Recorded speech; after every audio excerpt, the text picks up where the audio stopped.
నా పిల్లలు భ్రష్టులయ్యే అవకాశం ఉంది అనే భయం తల్లిదండ్రులుగా మన గుండెల్లో ఉండాలి. అలాగే తల్లిదండ్రులు కన్నా పిల్లలుగా కూడా మన గుండెల్లో ఉండాలి. మనం మారే, మన అమ్మ నాన్న మారలేదు. మనం దేవుని సంబంధులుగా కాకుండా పనికిమాలినోళ్ళలా కనపడితే పొరపాటును కూడా వాళ్ళు మారే ఛాన్స్ లేదు. వాళ్ళ మనసులో కలగాల, నా కడుపున పుట్టింది సామాన్యమైన వ్యక్తి కాదు, మొత్తానికి ఒక దేవుని సంబంధి నేను గన్నానన్న స్పర్శ వాళ్ళకి రావాలి. అలాంటి జీవితాన్ని సాధన చేయమని ఈ సందర్భంగా మీకు ఒక మాట అందిస్తున్నా.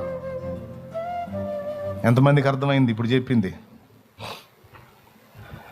ఎవరిని బట్టి చెప్పారు ఈ మాట?